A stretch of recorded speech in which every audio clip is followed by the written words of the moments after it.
Bernard Baruch once said, "The main purpose of the stock market is to make a fool of as many men as possible." Let that one sit for a second. Okay, so as many of you know, the stock market has been on absolute fire since the massive sell-off that we saw at the beginning of August. The S&P 500 has rallied 10% in the past 2 weeks alone, and this has been one of the best stretches it's seen in years. This relief rally is starting to feel a lot more like a regular rally, and maybe we'll even see new all-time highs in the near future. But with all of that being said, I'm sure you can tell by my tone and the tone of this video, I don't think that's going to be the case. I think that we're going to get another significant correction before the month of September, and in this video, I want to talk about why that is. So, when we get into the charts, that's going to be last. We're going to saving that for the end of the video.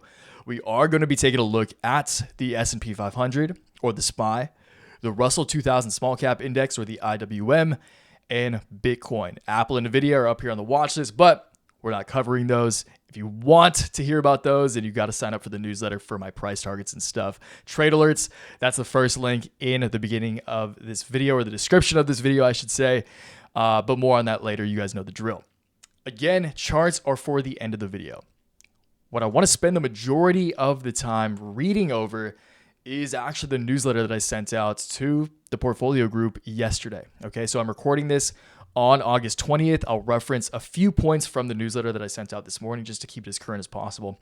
But I really want to read over a fairly comprehensive newsletter that I sent out yesterday where we discussed the CBOE Volatility Index.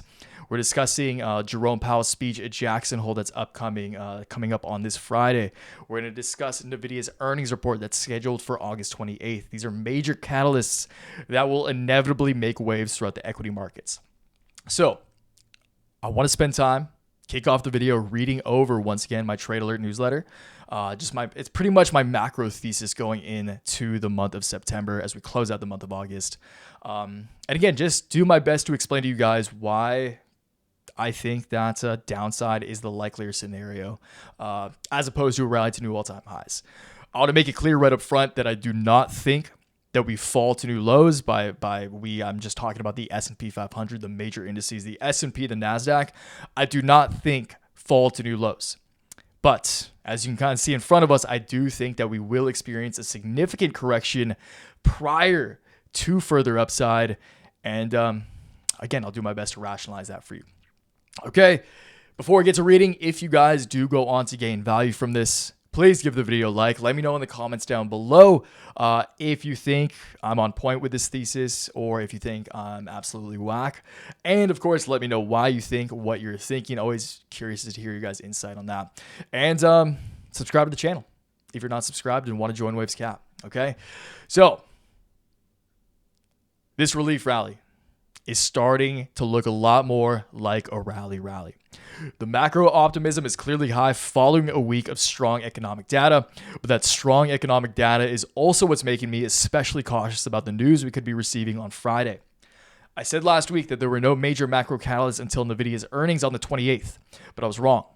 Jerome Powell is speaking at Jackson Hole this Friday, August 23rd, and I really don't think that all of that strong economic data we just received is going to give him a very encouraging tone as far as future rate cuts are concerned. I'm also feeling especially cautious because most major banks and analysts seem mostly bullish or at least indifferent about the impact this speech could have on the markets. So I have two articles that I featured in this newsletter. Both CNBC Pro articles. Shout out to the authors of these articles. Credit where credit's due. And that I want to share those with you today, obviously. Okay, so once again, Nvidia's earnings, Powell's speech, and we're going to talk about the CBOE Volatility Index as well. Nvidia earnings, not Powell's speech, will be the big catalyst to end summer. This is Bank of America. The big market catalyst to cap a remarkable month will be the artificial intelligence chipmakers' earnings results next week, not Federal Reserve Chair Jerome Powell's speech at Jackson Hole, according to Bank of America. Nvidia reports next Wednesday on August 28th, while Powell speaks Friday, August 23rd. That's partly because it is hard for Powell to be more dovish than the market, which is already pricing in the likelihood rates will drop a full percentage point in 2024. That's a very high expectation. So I'll just put that caveat now. That's extremely high. given the economic data we received. The central bank in June projected just 1/4 percentage point rate cut for the balance of the year. Stocks were rising on Monday in part of optimism that Powell will signal a rate cut is imminent. This is why I feel it's so dangerous. And this is why, especially given all the strong economic data we just received, I definitely think that Powell is going to take a more bearish stance, or what they call hawkish whenever. I don't know why they don't say bullish or bearish. They say dovish and hawkish. I think he's going to take a more hawkish or bearish approach or tone when he gives a speech at Jackson Hole, given the market data, given the consumer data we received last week, which is strong. A lot of times the market rallies when you get weak jobs reports and strong jobs, and like weak employment data, weak consumer sales CPI reports.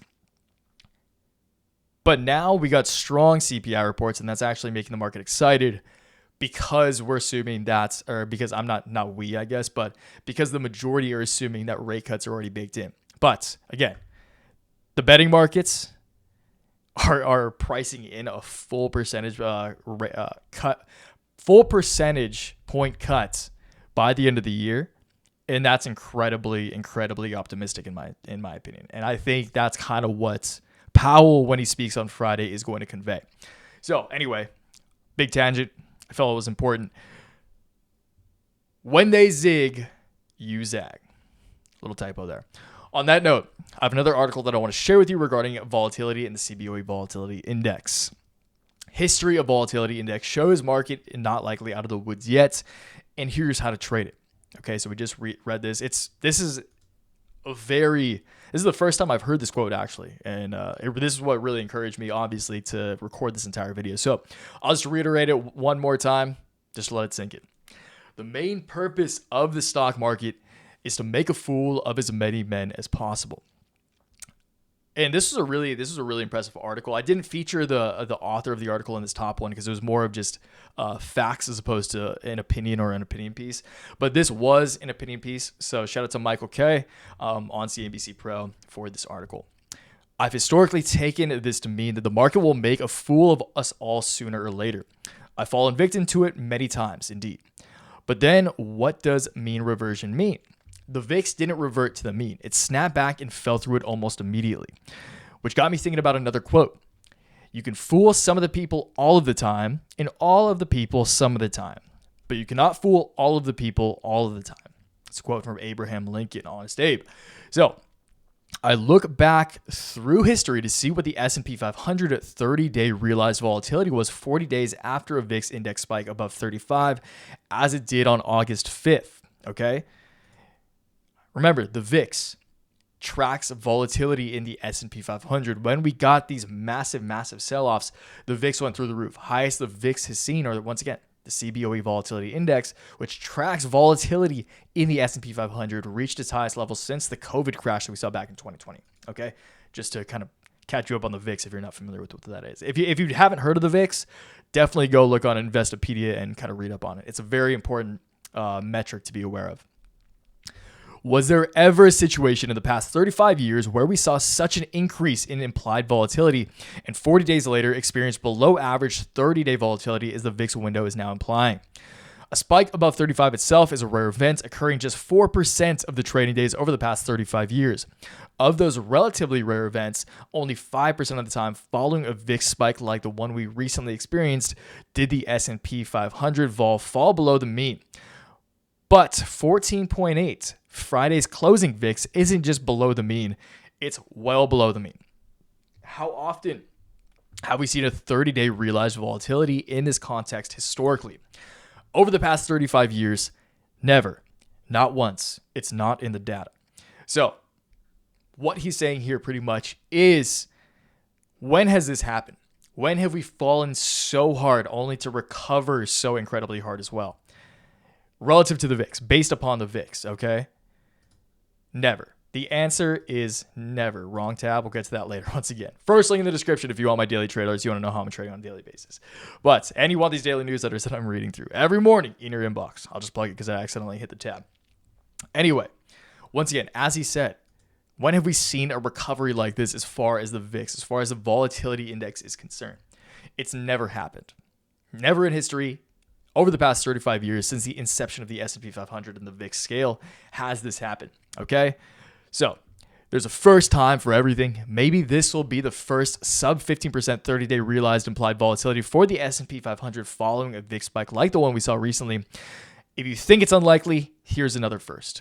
Never recommended buying a strangle, particularly not on an index or index-related product like SPY, the ETF that tracks the S&P 500, but I'll buy this time. And a strangle is pretty much just a hedge position, okay? And personally, for full transparency, I am not currently shorting the S&P 500. If you do, I would recommend shorting an ETF by the name of the SPXL. But personally, I do have put options on Apple and Nvidia with an 8:30 expiration. So just keep in mind, my money is where my mouth is. Okay. So all that said, I enjoy being bullish. The portfolio is positioned mostly bullish, and I remain bullish on the medium to long term. I'm talking like 1 to 4 months out. But as far as the short term is concerned, I do think that there's a high probability we get another fairly meaningful macro pullback prior to the end of the month. And I'll continue to reinforce my put positions as I feel necessary in order to stay appropriately hedged for the pullback I'm expecting. Okay, so can't scroll down any further. That's where my options portfolio is. That is for paying subscribers, members of Waves Capital. And again, if you guys want these daily newsletters, if you want to know what my options portfolio consists of, how I trade it on a daily basis, you want these newsletters. I'll just pull this one up as an example of this morning's, okay? Go over all price targets. Go over Bitcoin, names like Veritone, which is showing a lot of promise today, which I love to see. One of the largest positions in the portfolio, I'll say that. If you just want my daily take on some of the names I discuss here on the channel, on what I'm trading in my own portfolio, on why I'm trading it, and where I'll take profits, where I plan to take action, then again, it's the first link in the description of this video. It's my complete portfolio, daily trade alerts, and email newsletters. You will receive everything that this box in front of you entails for whatever price you want. $50 a month, $40 for every 3 months. It's completely up to you. But I can assure you that if you join, I can't assure you that you won't regret it, but the data tells me that very, very few people end up regretting it, and I'm really proud of that because this is my life's work, and this is what I work on every single day for many, many hours. So if you want to join, again, first link in the description. I appreciate it. Welcome to the winning team if you do. But if not, no worries at all. I do appreciate you watching this video still. All right, so that's out of the way. The macro discussion's out of the way.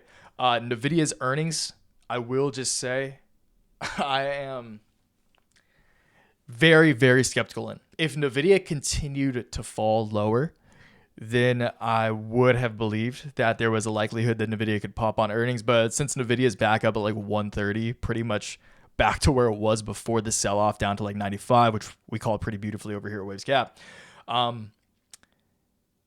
then I would be excited. Sorry, if it was at like 95, if it was at $90 still, I would think that there's the chance for upside upon earnings. But because we're back at 130, I think that there is very little likelihood that we rally on earnings, even in the case that they're strong and guidance is strong, just because the forward PE for Nvidia is already so incredibly high. So I think that the surprise factor for Nvidia is to the downside. It's not to the upside. Okay, so that just kind of reinforces my bearish sentiment as we close out the month. It's at the end of the month, but it could be a crazy few days prior to August 30th. Nvidia earnings is on August 28th. The Friday that closes out the month of August is the 30th. Okay, so just keep that in mind. The S&P 500 has rallied significantly since the low that we saw back on August 5th. Again, we're up 10%. We've rallied as much as 10% as of today, as of August 20th, from the low that we saw on Modern Black Monday, August 5th. In the short term, I see a major convergence of multiple trend lines as well as a potential janky inverse head and shoulders pattern forming up right here at the 540 region, around 540. The primary trend line that I'm looking at that I do think will come into play is this line of broken resistance that I think will come into play as new support. Okay, so again, I don't think unless Nvidia's earnings are terrible and Jerome Powell pretty much signals no rate cuts, I don't think we fall to new lows. If those two things happen, then maybe we do. But personally, I think the S&P corrects at least 3% within the next 7 days of recording this video. Before Nvidia's earnings report, I think it's pretty likely that the S&P 500 corrects at least 3% down to this 540 level. And obviously, as the king of the equity indices, that will likely drag down pretty much everything else with it, aside from some winners. Like, again, Veritone closed the day green while most were in the red, and that's a good example of that. So that said, IWM has perfectly tested this line of resistance. And I'll actually go to this just to kind of prove that we called this level of resistance right here. Okay, so IWM, where is IWM? IWM right here. Again, drew those big swords right there because I knew this was going to act as resistance. Today, we got perfectly rejected by this line of resistance. And the reason I had this level of resistance, this 215 mark in play, was because this is the top end of the gap range on that sell-off that we saw back in early August, in the first couple of sessions of August. Okay, so again, it'd be amazing if the Russell 2000 was able to break parity and break correlation to the greater indices. I do think that over time, once this dust truly settles and as we move into the fall, winter months, September, October, November, December, then I do think that the Russell 2000 will gradually continue to outperform the major indices. Okay, that is my thesis. I don't know if I'm right. That goes for all of this, but that is my thesis, and that is what I'm personally trading upon. That's where my money is. So I do think that at some point there will be days where the Russell 2000 can see green, the S&P 500 and NASDAQ can see red. But as far as the short term is concerned, as far as the next couple of weeks are concerned, I do think that we mostly see red. I do think that the S&P 500, NASDAQ, if they see red, it'll probably drag the IWM or the Russ 2K down with it. And personally, I do plan to buy more calls once and if the Russell 2000 falls down to the 207 region. Okay, so my pullback target for the Russ 2K at the time of recording is going to be 207. That's, like a 2.5% correction from current levels. I already have a pretty significant Russell 2000 call options position in the portfolio. But if we do fall to 207, I'll definitely plan to buy some more of those. Okay, so let's close it out with Bitcoin. Bitcoin is fairly simple. We're actually going to go to daily candles for this. I'll keep this quick and then we can close out the video. Bitcoin, king of bull traps, king of bear traps. That's an important thing to keep in mind right there. So the technicals, the technicals are meaningful, but when it comes to like the day-to-day price action, because there's so much manipulated capital involved in Bitcoin and the crypto markets, the day-to-day price action, I'd advise not looking against. But when it comes to the rest of the month, when it comes to what I think could happen by September 1st, I think that we either fall 10% down to this previous ceiling and historical ceiling and floor, this macro ceiling, macro floor of about 53,000. Okay, I think $53,000 will come into play as a meaningful floor in the case that we do fall lower.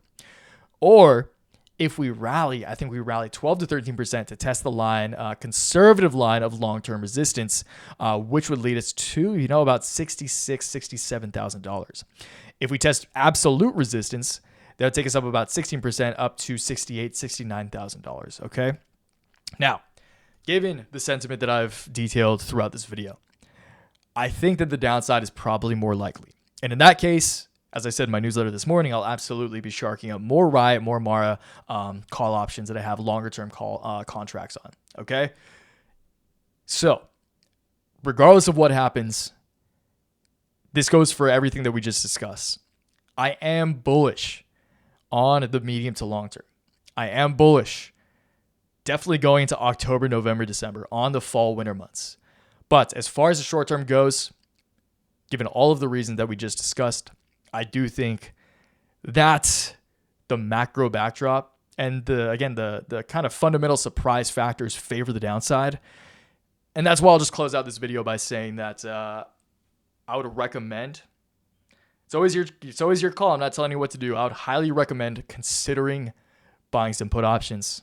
Doesn't matter what you buy put options on. Whatever you think looks the worst and whatever you think is going to go down, if it's one of the names that I just discussed, then you can play that. But just be hedged, stay safe, probably don't hold a full options portfolio of only calls. And just get ready for some volatility ahead. Maybe we keep ripping. That's still kind of volatility in one direction. Okay. So we'll call it there. Once again, if you guys want my daily newsletters that I just read over, if you guys want a full breakdown of my personal portfolio, it's the first link in the description of the video.